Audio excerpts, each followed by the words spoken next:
తండ్రి అధికారాన్ని అడ్డు పెట్టుకుని జగన్ చేసిన ఆర్థిక నేరాలకు శిక్ష పడితే జీవితాంతం జైల్లో ఉండాల్సిన పరిస్థితి. కానీ జగన్ మహామాయగాడు. దశాబ్దాలుగా వ్యవస్థలను మేనేజ్ చేస్తూ వస్తున్నాడు. అలా మేనేజ్ చేయడానికి ఎవరినైనా ఉపయోగించుకుంటాడు. గతంలో అవినీతి కేసుల్లో జగన్ను అరెస్టు చేసి జైల్లో పెడితే ఎలాగైనా బెయిల్ వచ్చేలా చేయాలని తల్లి విజయమ్మని, చెల్లి షర్మిలని ఢిల్లీలోని సోనియా గాంధీ దగ్గరకు రాయబారానికి పంపాడని ఈ మధ్య వాళ్లే బయట పెట్టుకున్నారు. 16 నెలల తర్వాత అలా బెయిల్ మీద బయటకు వచ్చిన వాడు ప్రజలని మోసం చేసి అధికారంలోకి వచ్చాడు. తాడేపల్లి ప్యాలెస్ లో పబ్జీ ఆడుకుంటూ నేను ముఖ్యమంత్రిని, వెరీ బిజీ కాబట్టి కోర్టుకు హాజరు కాలేను అంటూ 240 సార్లు కోర్టు వాయిదాలను ఎగ్గొట్టాడు. సిబిఐ కోర్టు స్వయంగా 3071 సార్లు విచారణను వాయిదా వేసింది. అంటే జగన్ ఏ లెవెల్లో మేనేజ్ చేస్తున్నాడో చూడండి.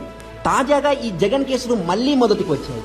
విషయం ఏంటంటే జగన్ పై సిబిఐ 11, ఈడీ 9, మొత్తం 20 ఛార్జ్ షీట్లను 2013లో దాఖలు చేశాయి. ఈ కేసులపై గత 12 ఏళ్లుగా విచారణ కొనసాగుతూనే ఉంది. ఆయా ఛార్జ్ షీట్ల నుంచి తమను తప్పించాలని కోరుతూ A1 జగన్, A2 విజయసాయిరెడ్డి సహా ఇతర నిందితులు దాఖలు చేసిన 130 డిశ్చార్జ్ పిటిషన్లపై ఏప్రిల్ 30న అంటే గత మంగళవారం తీర్పు వెలువడాల్సి ఉంది. అయితే అనారోగ్య కారణంగా తీర్పులు సిద్ధం కాలేదని జడ్జి రమేష్ బాబు చేతులెత్తేశారు. అంతేకాకుండా ఆయన వేరే కోర్టుకు బదిలీ అయిపోయారు. ఇలా తీర్పు సమయానికి జడ్జిలు బదిలీ కావడం ఇది మొదటిసారి కాదు. 2013 నుంచి ఇప్పటి వరకు సిబిఐ కోర్టులో 7 జడ్జిలు బదిలీ అయ్యారు. ఇప్పుడు మే 15 నుంచి కొత్త జడ్జి మళ్లీ మొదటి నుంచి వినాలి. కొసమరుపు ఏంటంటే ఈ కేసులను సుప్రీంకోర్టు ఆదేశాల మీద హైకోర్టు ప్రత్యక్షంగా పర్యవేక్షిస్తోంది.